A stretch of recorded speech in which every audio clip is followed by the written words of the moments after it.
Success in farming is all about precision and efficiency, ensuring every seed, every drop of water, every nutrient and treatment counts. Terraplex Ag is helping farmers all over Iowa and the Midwest do just that. With precision ag drone technology and support from Terraplex, you'll boost your productivity and make timely and informed decisions, all while reducing your costs and increasing your profit.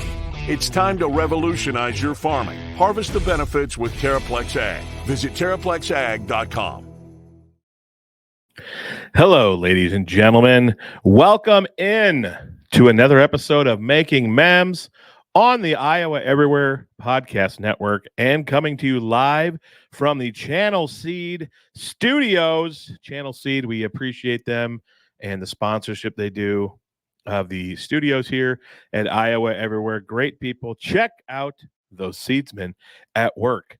Well, if you're watching this on YouTube, you might be wondering, where's J-Bo? All I see is Adam. Well, Mr. Bohannon has had one heck of a week.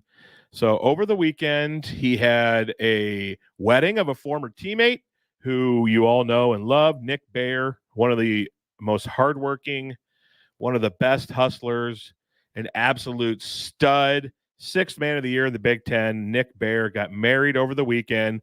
So J-Bo and Luca and I'm sure Coach McCaffrey and all sorts of guys were all there. Back together again, reunited at Nick's wedding, and J-Bo thinks he might have caught a virus there. We could not record on Tuesday because he was sick, and on Wednesday because he was sick. And now it's Thursday, and he feels great, and he has no voice. The man cannot talk. We tried. He has he just has no voice. It would have been pointless. But we decided we need to get an episode out this week. We need to shout out our sponsors. We need to bring you guys some fun Hawkeye basketball and football content. So I'm going solo today. And I know you love J-Bo and his insight, but today you're just going to get to deal with Adam. We're going to have a lot of fun, though. I'm going to open up with some thoughts here that I have. And then we are going to hop into some Big Ten basketball chatter for a little bit. And then some fun Hawkeye football stuff. And I'll hopefully get you out of here like in a half hour or something like that. Be a little shorter episode. So much like Williams, Mr. Chris Williams, owner of Iowa Everywhere, does the CW pod. Today is the AP pod, the Adam Pedersen pod, a.k.a. Making Memz. By the way, can't wait for J-Bo to get back next week and we can catch up with him, ask him how the wedding was. That's the beauty of weddings when you're, post-college and you're in your working life. It's so fun for those reunions when you're together. So it'll be exciting to hear how that went and him and all the basketball boys that brought us so many memories over the years for the Hawks. So some news here that just happened in the Olympic world. Noah Lyles just got bronze in the 200 meter, the one that he was the massive, overwhelming favorite for. He got bronze in the 200 meter dash. And then about a half hour after the race ends, it comes out that he had COVID. He was running with COVID. And he had to be carted off the track afterwards. He was so sick and dehydrated and not feeling great while he ran with COVID. He was able to pull off a bronze still. It's very unfortunate because much like Usain Bolt, he probably would have pulled off the double gold 100. He won that unbelievable 100-meter dash the other day, and he would have won the 200 today. My guess would be by probably about 3 steps because his 200 time was way better than everyone else, but he was sick. Was still able to pull out bronze. Kung Fu Kenny, our former Indian Hills athlete, got silver. And Tobogo, I can't remember his first name. His last name's Tobogo, I think, got gold. So congrats to them. Very unfortunate. Hopefully Lyles can come back, give it one more go 4 years from now at another Summer Games if he's still going, if he has a Justin Gatlin-type career with the longevity and he can go for a double again, which is very hard to do and nearly impossible, but we'll see how it goes. So bad timing for COVID there for him, but he did pull off bronze. 2024, by the way, speaking of the Olympics, the year of Scheffler. Scotty Scheffler, what an unbelievable year this man is having. Wins 2 majors, I think he's won 7 tournaments so far, top 5s in the ones he doesn't win, top 10s. So much money he's won on tour this year. And then to top it all off, it's an Olympic year, and he goes and wins the gold medal for representing America in the Olympics. He's tearing up and getting emotional while the national anthem is playing. What an incredible feeling that must have been for Scotty to be up there knowing that, you know what, live PGA, sometimes we don't like each other, sometimes we don't get along, but right now we are all Americans. He's standing up there, the winner, the best golfer in the world right now. He's winning on every stage, backing up that he is the best. And what a sight that was. So happy for him. Just unbelievable, the year that Scotty Scheffler is having in 2024. So shout out to him. Now, I would also like to share with you, because we do many times here when it's Jordan and I, an algorithm, an Adam Pedersen social media algorithm update. As you know, as I've shared with you guys, I have worked hard, brick by brick, stone by stone, to build my sometimes messed up, very curious, odd social media algorithm that I love so dearly. And this past week, I spent a half hour on TikTok watching a guy write people's names in absolutely perfect cursive. I'm talking the most perfect, beautiful, swooped cursive you could ever see, with like a old ink pen, like a metal one you dip into the ink. And he was like writing people's names on a scroll. He just does these TikTok lives where people comment their name. He whispers their name and then dips the pen and starts writing their name in perfect cursive. And it was mesmerizing. For those of you out there like me who love a little ASMR soothing video action, I highly recommend you check this man out. I'm going to open up this video I have saved quick. See if I can plug his. It is Aaron_JZ Art. Aaron Jazart. And let me tell you something. This is soothing, not only because just watching him make the perfect swoops and the perfect lines and how absolutely flawless the cursive is, but also the sound of the metal ink pen on like the plastic scroll type material, whatever it is he's writing on. It is glorious. And it is a great thing to listen to relax and get soothed and fall asleep to. Sometimes if you're watching TikTok or looking at your phone laying in bed, not ashamed to admit that I'm into this kind of stuff. I love it. I feel like part of it is I'm a clean freak, organization freak, and I think high strung, like need to be organized, need to be clean, need a plan. People like me, for some reason, I feel like we're more into this type of stuff. I don't know if it's because we need help relaxing or whatnot, but it was glorious. So that's just another Adam's algorithm update I would like to bring to you. I know many of you out there are probably thinking I'm completely weird and off my rocker, and this guy's got issues. I get it. I get it, because it's kind of weird, and I probably do have issues. But for those of you that want to check it out, you will be pleasantly surprised. I think you'll love it. So, all right, let's keep moving along here. Shorter intro than always than we normally have, because obviously it's just me, no Jordan. It is time for our Ag Minute before I want to hop into some Iowa basketball stuff. Let me take a drink of water here quick. Pardon me. All right. Our Ag Minute, as always, powered by Terraplex Ag, the #1 drone company in the freaking world, as far as I'm concerned. They've got drones of all sizes, of all capacities to take care of your needs on the farm, whether it is spraying fungicide during fungicide season, whether it's getting out and putting on your pre-plant or post-plant spraying if it's too wet, and you might need a drone like this year, in the year 2024, the wettest year we've ever had in the history of Iowa. You needed drones in some fields to spray. They can do that. They can also carry cover crop and do that. And I'm not sure if it's going to happen this year because life is getting crazy and out of control and busy.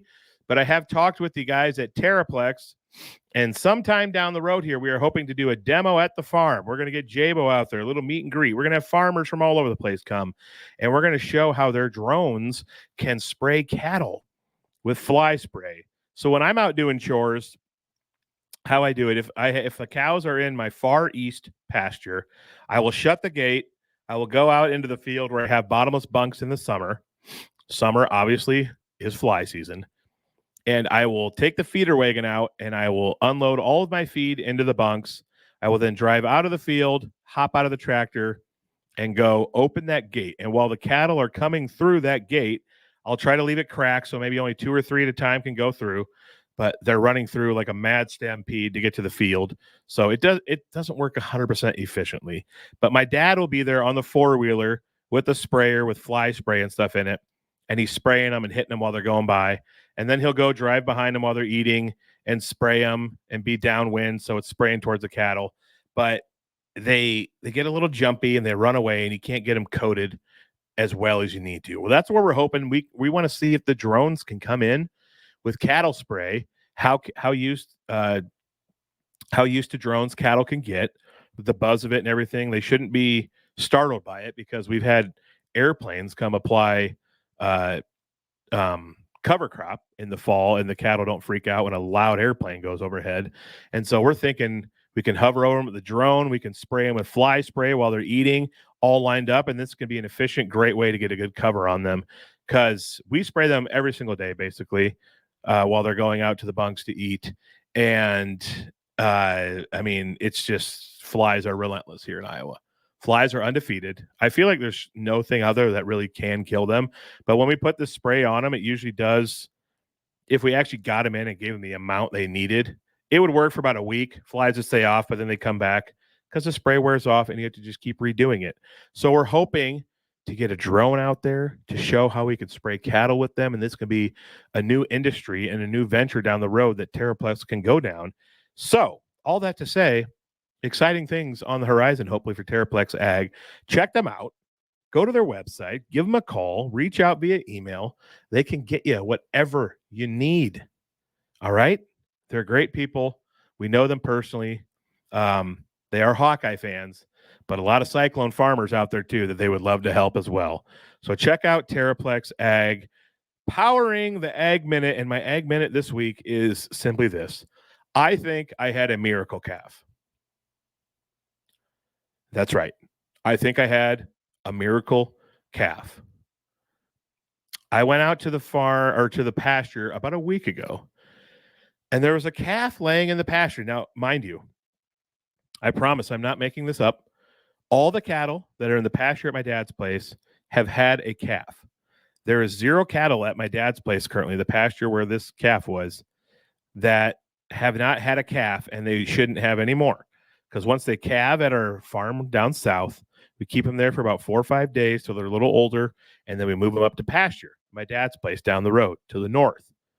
So only ones that have had a calf have been transferred to this farm. Well, about a week ago, I go out in the pasture to check my cattle. You like to see if they're limping or if there's any that is sick that you need to treat for anything. And there's a calf laying in the pasture. And it's a lot smaller than the other ones that have been there for 2-3 months now. And it's kind of wet, and it's got I guess it would kind of be like our umbilical cord. It hangs down underneath the calves for a couple days after they're born and then kind of slowly falls off. It has that hanging off of it. And it's kind of walking around and running around wobbly like a newborn calf does. And you can just kind of tell it's hard to explain, but when they're 2, 3, 4 weeks, a month, as you get older, like they just kind of fill out and they're a lot faster, and they're like Reggie Bush. These calves can juke all over the place and they're strong and muscular, and you could just tell this one was incredibly young. And it goes underneath our electric fence and goes and lays like 3 rows deep into the corn. So I had to turn off the electric fence, climb over it, go get it out of the corn. I had to grab it by the tail and grab it. Then I walked it over and pushed it back in and led it over to like where the cows were. And it went and found a cow and started sucking on it. And it doesn't have a tag. All the calves up there have tags. So I legitimately think, I'm not sure what happened, I had a miracle calf. Because if it was a cow that's already had a calf up there, they can't just have a calf 3 months apart. I don't think, at least. Maybe it had somehow 2 calves in it and one developed 3 months later than the other. I don't think that's possible. I need to ask the vet. I don't know. But apparently, I think I had a miracle calf. Which Jabo was here Would love to get his thoughts on this. He's always fascinated by farming. So anyway, that's my Ag Minute. I just wanted to share that. If anyone out there, any of our listeners, there's a lot of you. If you want to reach out to me on social media and let me know if you've ever seen this before, or if it's, and I need to ask my vet, I need to do some research. If it's possible for a cow to have 2 calves 3 months apart somehow, maybe cows are capable of doing that. I don't know. They have 2 stomachs. Maybe they can raise 2 calves. That's a dumb thing to say. I didn't actually mean that seriously, but maybe. So that's my Ag Minute. Powered by Terraplex Ag. I'll call it Plexi the Miracle Calf. Terraplex, Plexi the Miracle Calf. So check out Terraplex Ag and their drones. We appreciate their sponsorship of this podcast, Making Memz. And speaking of making Memz, Iowa basketball. Let's get in some Hawkeye basketball talk here on this episode. So John Rothstein, who is a college basketball fanatic, I would argue, I don't think anyone on planet Earth loves college basketball more than John Rothstein. And for those of you who know who he is, you're probably nodding right now along with me and laughing. And for those of you who don't know who he is, you should follow him on Twitter. No one loves college basketball more than John Rothstein. And we need to get him on this pod sometime. Jabo kind of knows the guy. We need to get him on this pod and talk hoops. So John Rothstein, he does not care about other sports. He's college basketball 24/7, 365. He put out his Big Ten preseason rankings the other day. So he lists 1 through 18. How he has them listed, he lists his sleeper team, his projected player of the year, and his projected first team all Big Ten honorees. So I want to just list the top 10, top 11, talk about some teams. I'm just going to share a little bit of how he got to these rankings, probably to help some of you out. Many of you maybe don't follow college basketball as much as myself. I'm not saying I followed as much as John, but we love college basketball. We stay in tune on it. Obviously, for this podcast, I want to be up to speed on college basketball. And so a lot of you out there, though, because it's summertime is a time to think about upcoming football season and travel and do other things. And maybe you pay attention to a baseball team and you're not thinking about the college basketball world. A lot has happened in the past 2 months via the transfer portal and high school signees and commitments and whatnot. And so some of you out there may not know how he got to these rankings. And so I'm going to share some very, very shallow, not in-depth points on some teams that I wrote down. And then as the season gets closer and closer and we're leading into actual college basketball season starting, Jabo and I will probably commit an entire episode to breaking down the Big Ten, giving our thoughts and opinions going into the season, and then going in depth on teams and rosters and who we think will be the best teams. So I'm just going to give some shallow bullet points about some teams here in regard to what John said. So we'll just go through it 1 through 18. He has Purdue, number 1. Yes, Purdue's loaded. Even after losing Zach Edey, they are loaded. He has Indiana, number 2, and you're about to find out why, for those of you who haven't been paying attention. UCLA, number 3. He has Ohio State, 4th. Oregon, 5th. This is so weird that UCLA and Oregon are in the Big Ten. He has Oregon, 5th. Maryland, 6th. Michigan State, 7th. Illinois, 8. Michigan, 9. Rutgers, 10. Iowa, 11. Wisconsin, 12. Northwestern, the Fighting Barnheisers, 13. Nebraska, 14th. USC, 15. Penn State, 16. Washington, 17. Minnesota, 18. That is his top 18 in his preseason rankings. He has his sleeper team as yours truly, the Iowa Hawkeyes, as the sleeper team. While I somewhat agree with that, I don't know if I'd consider Iowa a sleeper. I have another team that I consider the sleeper that I will share here shortly. The player of the year preseason, he has Braden Smith of Purdue. For those of you who don't remember him, he was the guard who I think was a sophomore last year and looked like he was 47. We had the goatee, the mustache, little brown-haired guard, great shooter, great player. Preseason player of the year is Braden Smith, and then he has his first team All Big Ten preseason. So hard to choose with 18 teams. But if you get first team now with like these consolidated conferences, Big Ten, SEC, and specifically the Big 12 in basketball, if you're first team All Big 12, you're a dog. But first team Big 10 here, he has Braden Smith, Bruce Thornton, Ohio State. He has Peyton Sanford, Iowa. Yeah, buddy. Brooks Barnheiser, Northwestern, and Omar Ballo, Indiana. For those of you who are like, who's that? He's the giant stud for the last 2 years from Arizona. Transferred into Indiana. Gives you a little glimpse into why Indiana's preseason number 2. And there's more than just him, and we will get to that. Funny, no USC, Oregon, Louise, UCLA. None of those guys are the teams coming over from the Pac-12. No guys from those teams. All traditional Big Ten schools, although one is a transfer from the Pac-12. Now the Pac-2, I guess you'd call them. All right, so my thoughts on some of these teams and maybe how he got here. A shallow thought, number 1, Illinois and Indiana loaded up in the transfer portal. But Illinois also did lose Coleman Hawkins and Luke Goody. Luke Goody, though, went to Indiana. So Indiana got Luke Goody. They got Omar Ballo. They got Miles Rice. That is an unbelievable portal class. 3 guys who were big-time contributors to teams that made Sweet 16s, Elite 8s, Final Fours. I saw Miles Rice play in person in Omaha. What a stud he was for Washington State. So that lends to you why Indiana, preseason number 2, unbelievable portal class. Illinois also, really great portal class, which explains why even though they lost a lot, he still has them 8th preseason.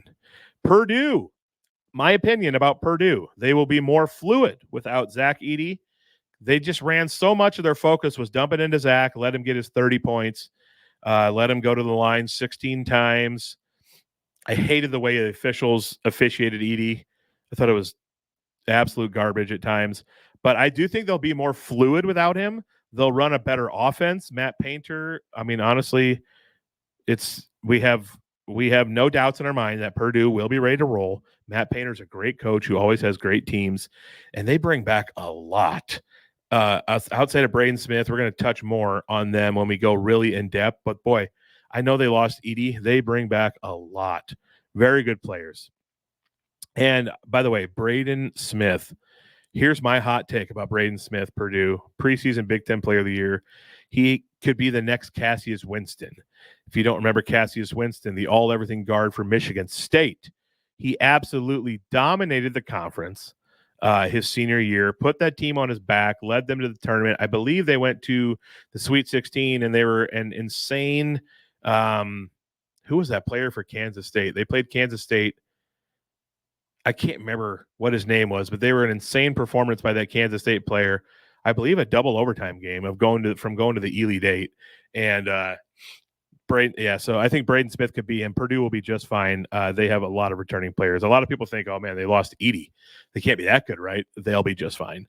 Maryland had a great portal, and they brought in a lot of quote unquote potential players. What do I mean by potential players?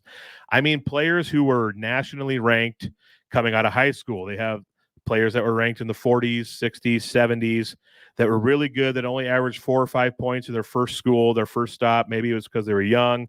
Maybe it wasn't a good fit, but they added 3 good guards who can shoot lights out. And then they added potential players outside of them too, guys who were nationally ranked. So if things click there, look out for Maryland. They could be a sneaky team. They are 6th preseason, so it's not like they're being slept on, but if these shooters and these guards pop and these potential players pop, that's, it could be a top 3 team in the Big Ten. So look out for Maryland. Dusty May, in my opinion, did a great job with his first year rebuild at Michigan. He basically got there with no team and loaded up. And I don't mean like loaded up, got the best in the portal, but I mean his entire team almost is portal guys. at least all the guys who are going to be impact players and matter for the most part. Man, he got like 7 guys in the portal, I think.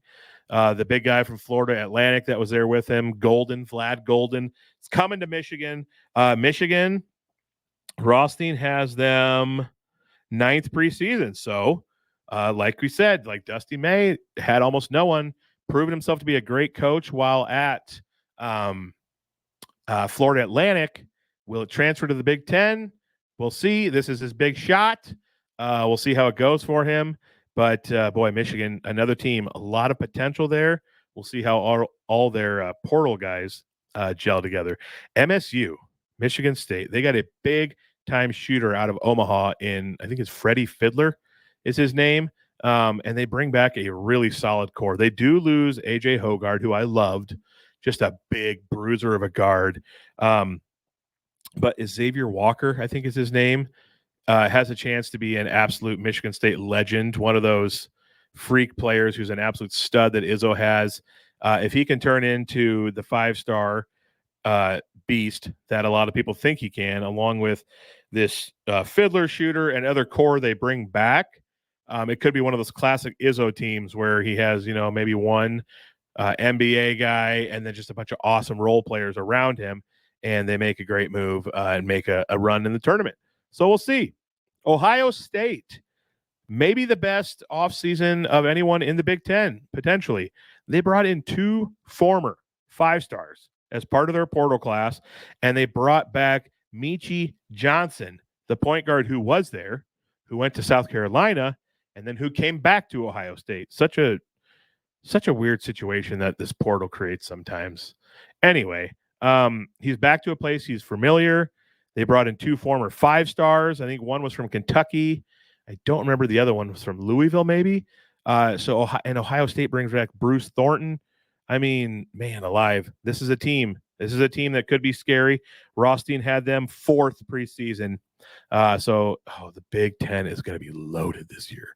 Oregon, they also had a big portal class as well. And they bring in Jackson Shelstad, who a lot of people think is going to be like a Peyton Pritchard type, a guy who can absolutely light it up shooting the ball, and any night could put up 25 to 30. So look out for Oregon. There's a reason that he has them in the top 5. Rutgers cleaned up in the portal from a non-P5 standpoint. First of all, they have a great recruiting class. Steve Peichel, that's his name. This guy is a heck of a recruiter. They got 5-stars coming in, and they made some noise in the non-P5 portal. They got some really good non-P5 portals, a bunch of guys averaging 14 and 15 a game at some lower tier schools who could come in. Peichel has built a great culture there. They did lose Cliff Amore. So, Amore averaged 3 blocks a game, which is crazy, and a double-double. That's huge for them down low. We'll see what happens. But Rutgers is a team that could surprise some people. He has them 10th right above Iowa, so it's not like they're going to surprise people a ton. It's not like he has them down there at 16 or so. UCLA, they had a monstrous portal class. I think a former 5-star, some former ranked like in the 60s, 70s range, 4-stars, a great class of non-P5 guys who are averaging 17, 18 a game other places. And they got William Kyle III, who I saw play in Omaha from South Dakota State. This is a guy I so badly wanted Fran to go get. Such an athlete. This guy could absolutely sky, and he crashed the boards, and he played with so much energy. He played such great defense, averaged a couple blocks a game. Just a relentless defender, a horrible shooter, one of the worst free throw shooting forms I've ever seen in my life. A horrible shooter. But boy, he would have been great at Iowa defensively and energy wise. We did get some good offseason guys though, in Traore and let's see, Seydou Traore. Oh boy, I'm brain farting. Anyway, we've talked about them before in the show. You know who they are. And USC, they have like an entire new roster of transfers. Legitimately, their almost entire team is transfers from other schools, but they all put up really good numbers. So here's the thing.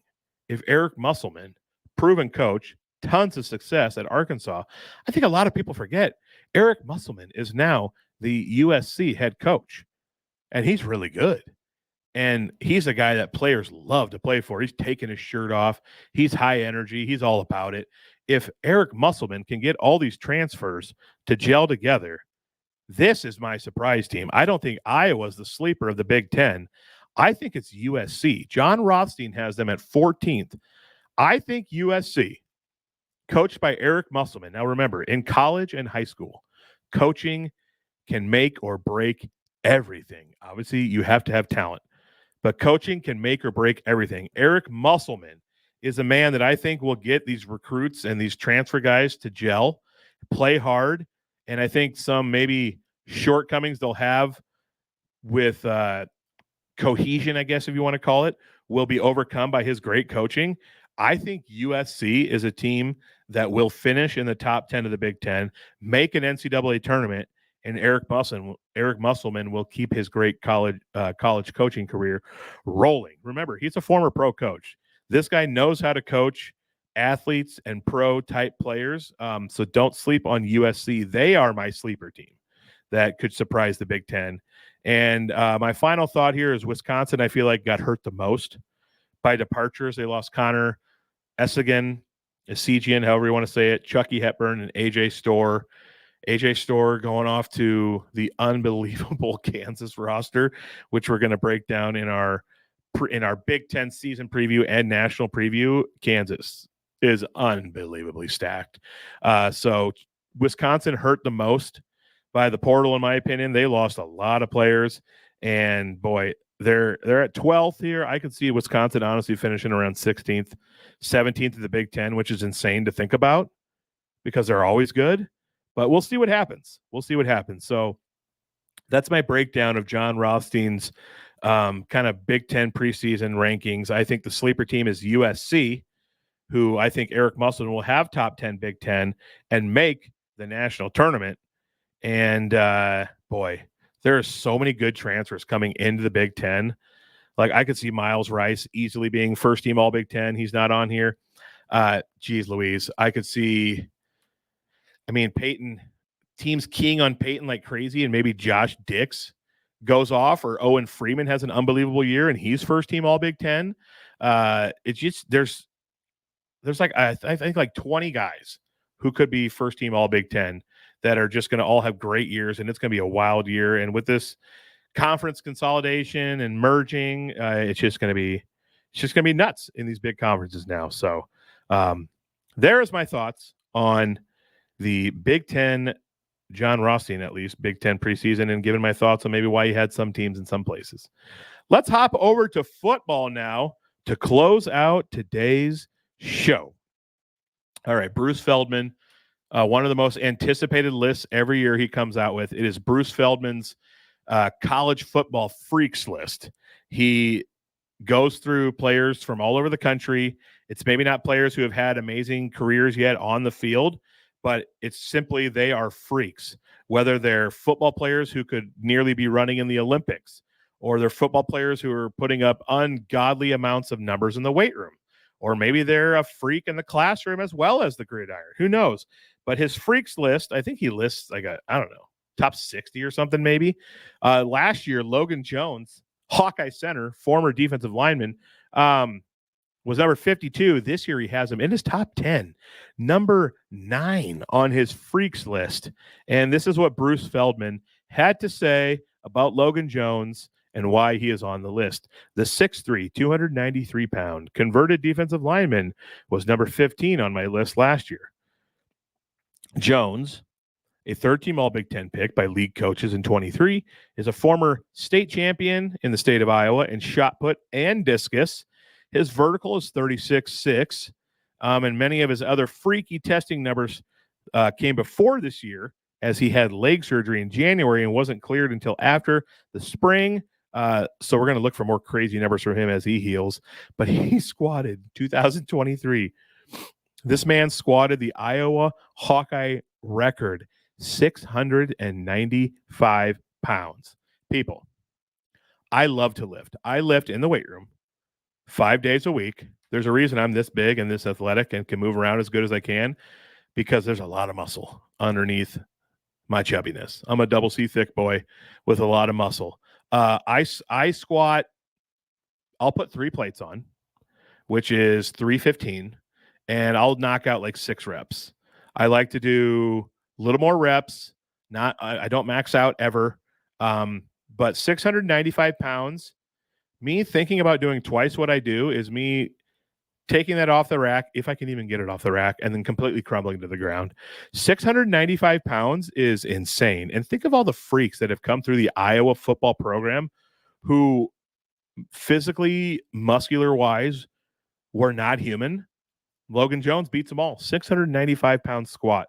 He also had the second heaviest hang clean ever, 470, which is bizarre. He clocked a 153 10-yard split, which is an Iowa offensive line record. And in 2022, 2 years ago, he ran a 4:09 pro agility time.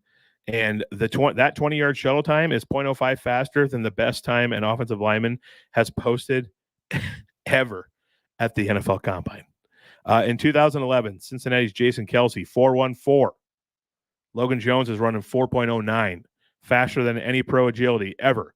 So if Logan Jones can stay healthy and he can be out there leading the Iowa O-line, we're hoping Logan Jones, and everyone says the center has to be the second smartest man on the field behind the quarterback. If Logan Jones can stay healthy and lead this team, this veteran-laden offensive lineman, can the Hawkeyes O-line under Tim Lester finally turn things around and have a great year?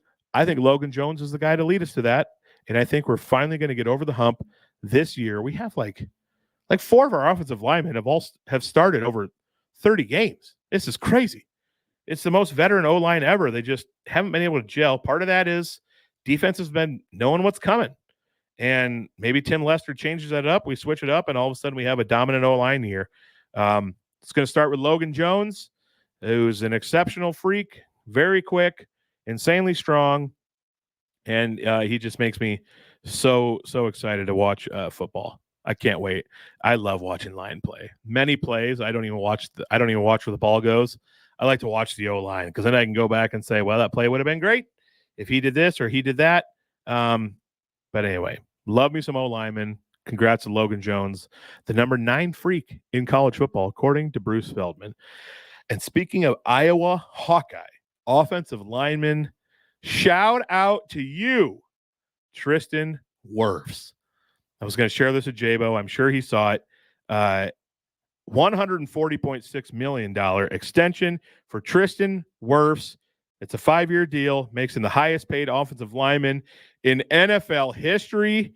Probably won't be for long because we know how these deals work. The next guy always wants more and more and more, keeps resetting the market, but it's $88.24 million guaranteed. By the way, Tristan Wirfs and Tristan Wirfs' children and Tristan Wirfs' grandchildren and his mom and brothers and sisters and whoever he wants are set up for life if he so chooses to be generous towards family with his money. He's already made a lot, $88.24 million guaranteed.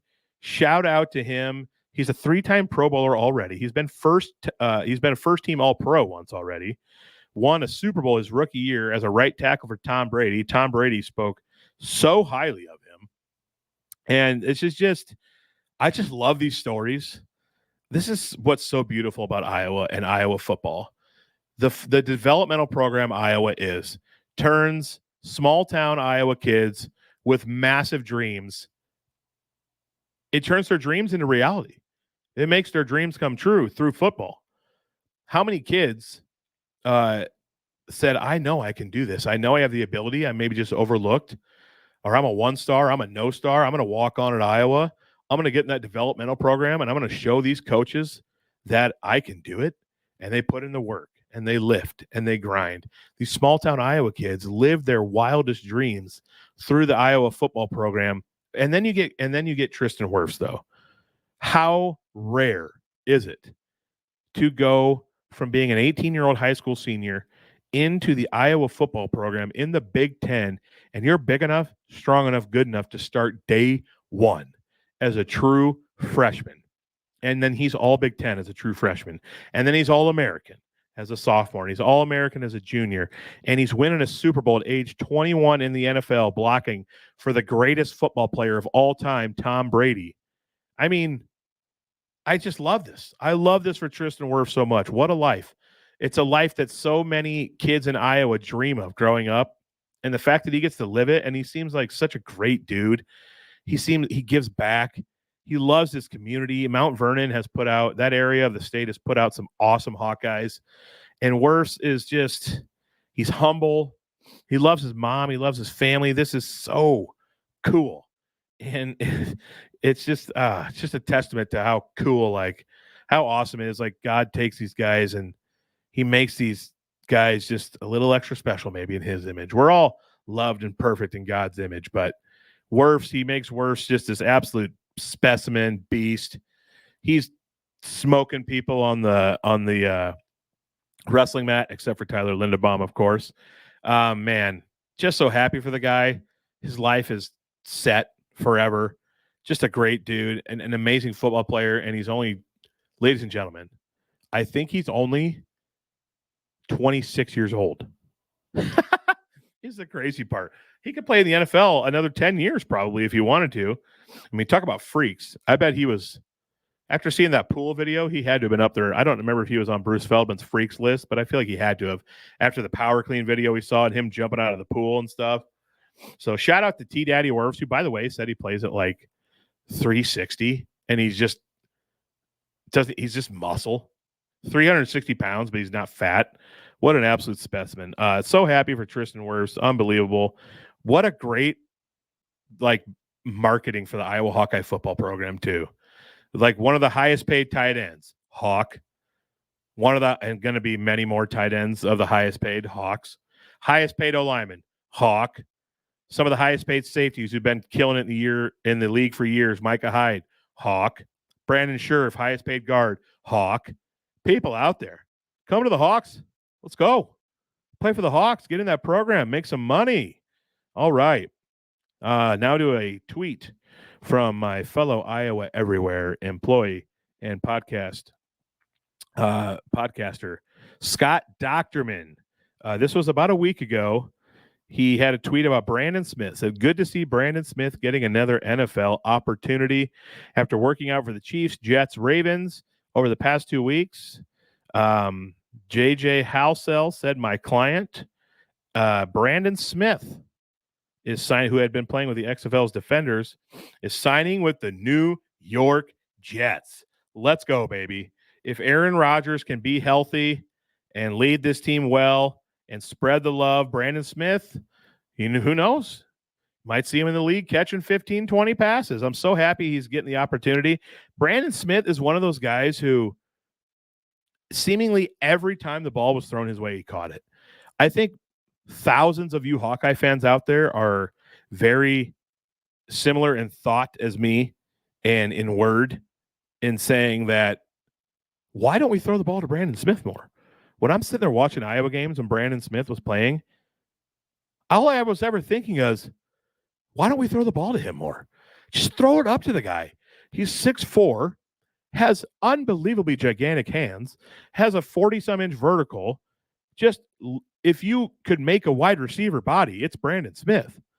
And it seemed like no matter where the ball was, if it was low, if it was high, if it was to the side, he would reach over defender and pluck that ball up. He would grab it out of midair. He'd grab it to the side. Catching a football for him is like most of us catching a softball with the size of his hands. And I think many of you out there were with me. Why don't we throw the ball to this guy more? He's so good. So it pumps me up to see him getting a chance in the NFL because he's one of those guys where I thought surely he'll get his shot after Iowa, like somewhere where offense is, more about receivers, and he's going to have a 10-year career and be great. And then it didn't work out, and then he's in the XFL. But now he gets a shot again, and maybe this is finally the second chance he needs. And he'll make a good run of it because, boy, Brandon Smith, what a Hawk he was. He's like one of those forgotten Hawks he's one of those Hawks I hope doesn't become a forgotten Hawk. I hope people like down the road remember how good he was because his numbers weren't crazy or anything, but mercy, that man caught everything. So happy for Brandon Smith. That is really awesome. All right, Chad Leistico, Scott Docterman's podcast co-host, and also Iowa Everywhere stud podcaster.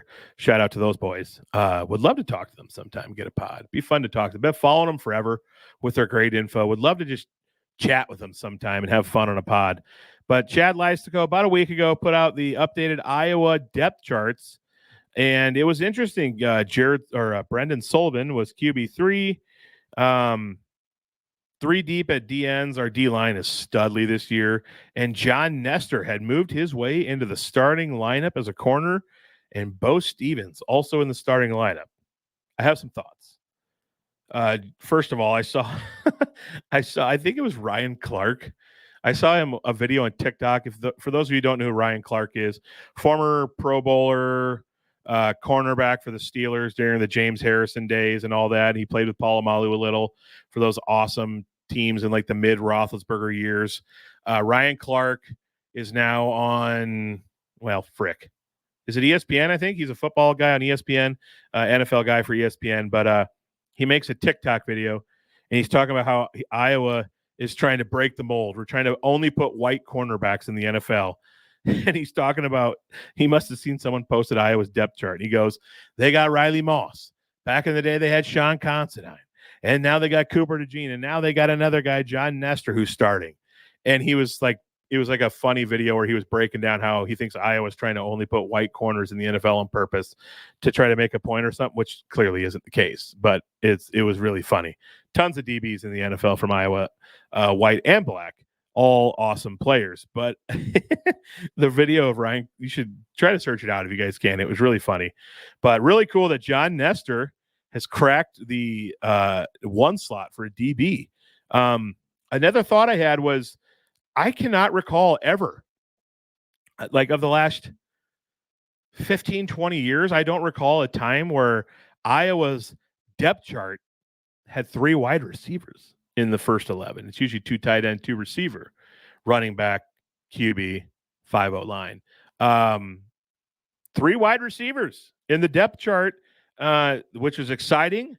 Hopefully means like Tim Lester is going to be doing what we're all hoping, spreading it out, getting wide receivers involved more, which should open it up more for the run game and tight ends. And then if people are not understanding maybe where the play is always coming every time and we're less predictable, the O-line will be better.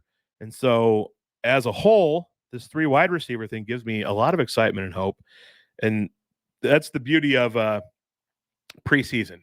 You can get yourself talked up in all these hopeful ideas and thoughts.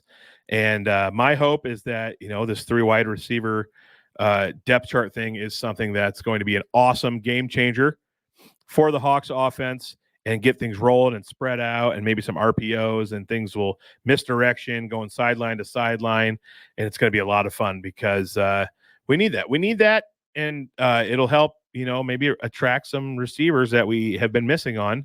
Maybe it'll help attract them to come into the program. So Jarrett Bowie, by the way, wide receiver on the depth chart there as well. So exciting stuff happening.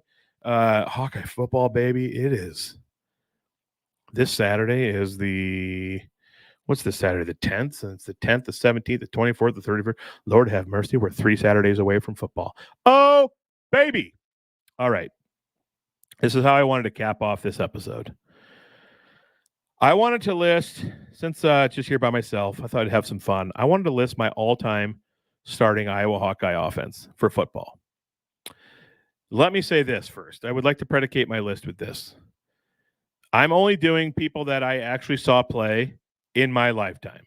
I'm 37 years old. So obviously a diehard Hawkeye fan who's in his 60s is probably going to have a vastly different list than I am, because there's probably some absolute studs from before my time that played in the 60s and 70s and even the 80s that I don't remember because I was just a child, a very small child, who were absolute beasts. So my list is just people from my era. If I would have, there's probably some guys, and also, first of all, in my opinion, these are the 11 best regardless of era, in my opinion, because I think athletes evolve, get better, but at the same time, speaking of Chad and Scott, they probably have a way different list than me because they saw guys play 20 years before me. So I would love to hear their thoughts on this sometime maybe. And those of you listening, reach out, comment on the episode when we post it after you listen. Message Iowa everywhere on Twitter, Instagram, Facebook, whatever you want to do. Let us know what your all-time Iowa Hawkeye starting offense is. Here's mine. QB1, CJ Beathard. A lot of people probably think Chuck Long, Stanzi, maybe some people Drew Tate. CJ Beathard, who, by the way, still in the NFL. I think he's in year 7 or 8, something like that in the NFL. Great backup. And by the way, when he's come in, he's done great. I feel like there's been a couple times where I would have loved to see him get a chance to start somewhere because I think he's got it. But CJ Beathard, what I remember about him is Iowa, great passer. Obviously didn't have gaudy numbers because of the system we have. But that guy was a daredevil. He would take hits. When he ran for first downs, he was mobile, absolute gutsy. That man had grit. He'd hop back up after some wild hits. We saw CJ take some wild hits. Great passer downfield. There's a reason he's still in the NFL. He throws a beautiful downfield ball, and he just doesn't make a lot of mistakes.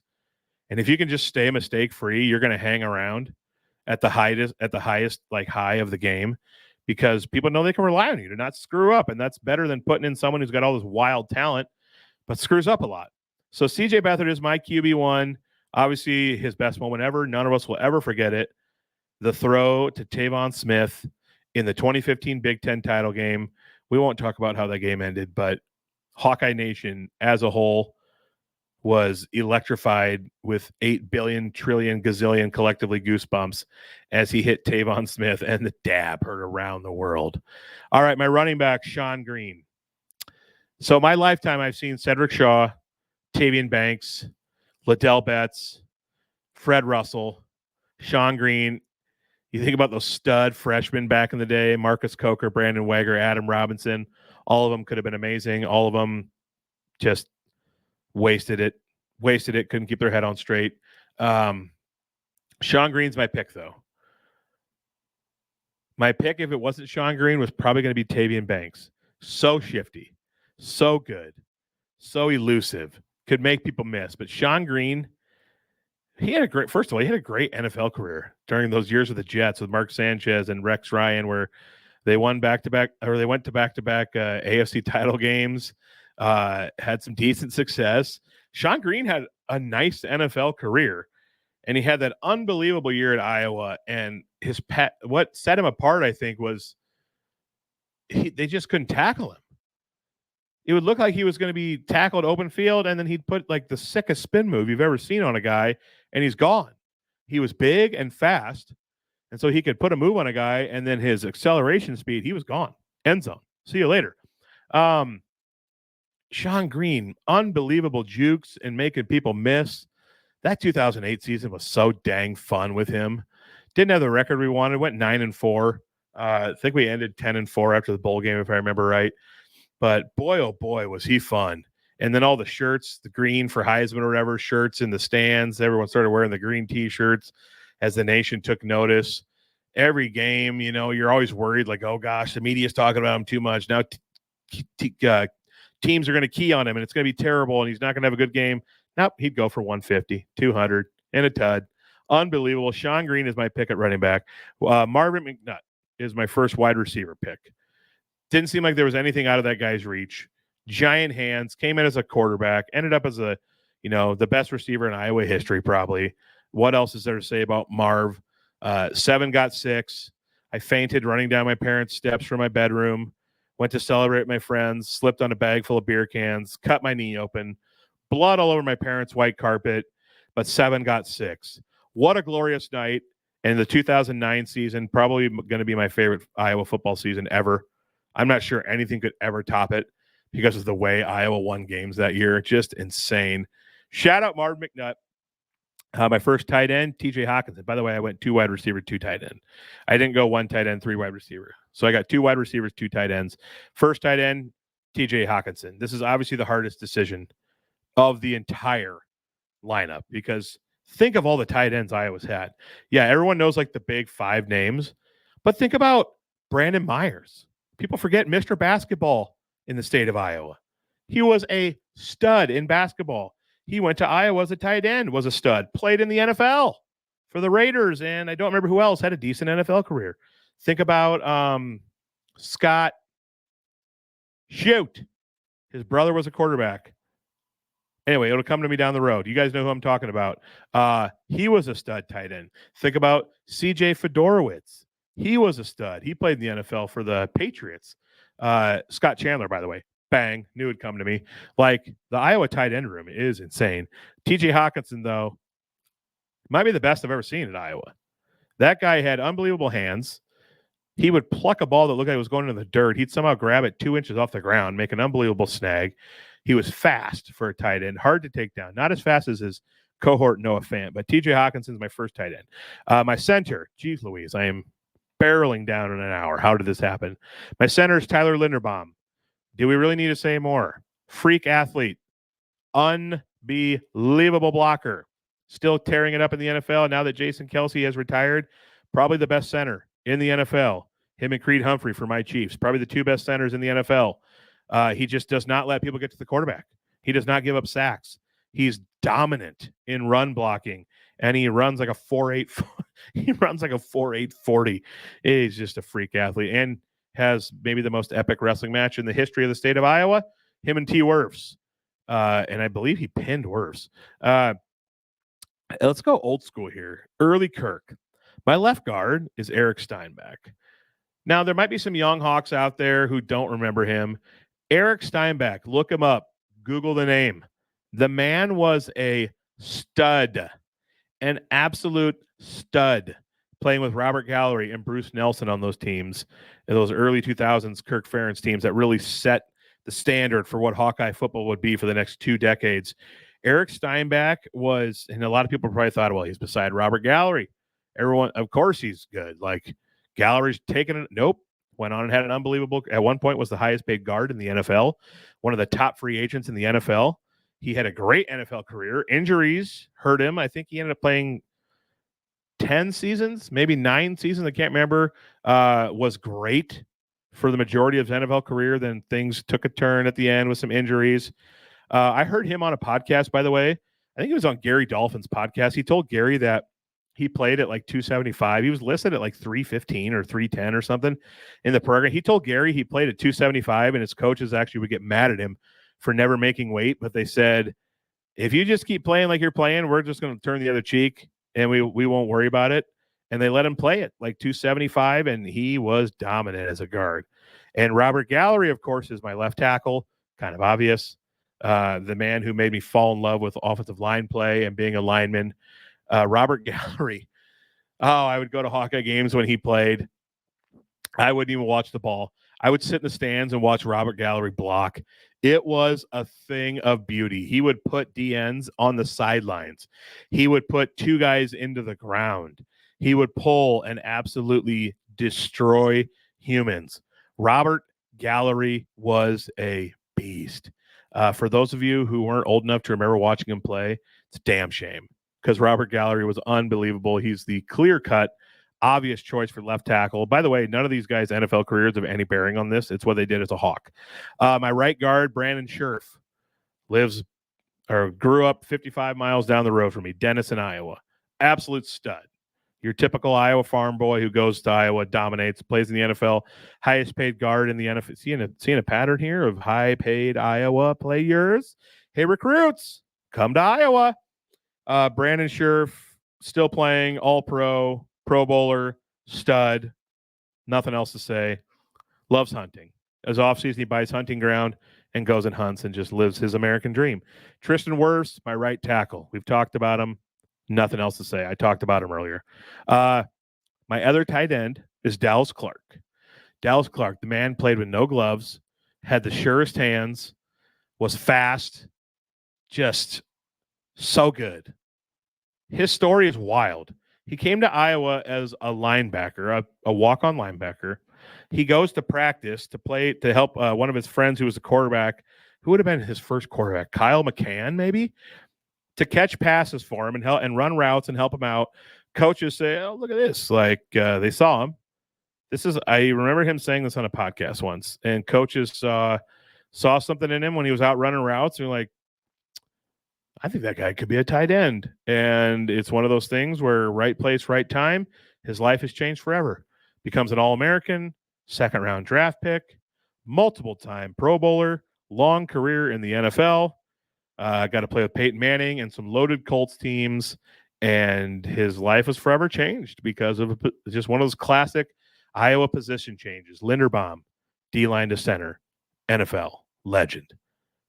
Logan Jones, D-line to center, is probably on the same path. Dallas Clark, linebacker to tight end, he's probably on the same. I mean, that was his path. So shout out Dallas Clark. He's my second tight end. Everyone knows about him. And my last but not least, 11th pick on the all-time starting offense, my second wide receiver, Tim Dwight. Many people remember Dwight as a returner. For over a decade, Tim Dwight held Iowa's receiving yards record, and was his yards per catch is wild. And because he's so shifty, so fast, he was like Olympic fast, like fringe Olympian fast. Tim Dwight was an absolute freak, the human missile, Big Ten champ, by the way, in track and field. So yes, he was the real deal in running. But his elusiveness and shiftiness in the slot after catching a pass, he was unbelievable. Obviously, the best returner, him and Cooper, probably in Iowa history. I was at the game where Tim Dwight actually broke the Big Ten record for punt return touchdowns. It was fantastic. I was behind him in the end zone. He caught it in, and I watched him return it all the way and saw it open up and saw him house it. It's one of my core memories. Absolutely loved it. Fantastic. So that's my team. In some future episodes, I think we'll have to do the all 11 starting offense, and then we'll have to list our all-time starting defense, and then we'll have to list our all-time specialists. So this was a lot of fun. I planned on 30 minutes. Somehow I went for over an hour. That happens, though. That when you prepare and you have topics you want to chat about and you just have a lot of random thoughts, that's what happens. You go for an hour. So I appreciate every single one of you listening. I know a lot of you are like, no, Jabo, don't want to listen. I hope you'll give it a shot. I hope you will tell your friends to listen and spread the word about Iowa everywhere. We are doing everything we can every day to bring you the best news between Iowa State, Iowa, and even when you and I and Drake and schools in the state have other stuff going on, we will bring it to you. So I just love doing this, love talking local sports, and football season is right around the corner, baby. A lot of big things on the horizon, potentially for Iowa and Iowa State. So stay tuned to Iowa Everywhere. Check out all of our stuff. Check out my other podcast, Backroads and Bonfires, the podcast for 90s kids, we call it. Great lists, rankings, funny takes, Mount Rushmores. I think you guys would love it. So check it out. And thank you to the Iowa Event Center. As always, they've got all the entertainment you could need. Just love those people. So thank you, Terraplex Ag, Channel Seed, and the Iowa Event Center for helping Iowa Everywhere. And this has been Making Memz. I am Adam Pedersen, and we will see you next time.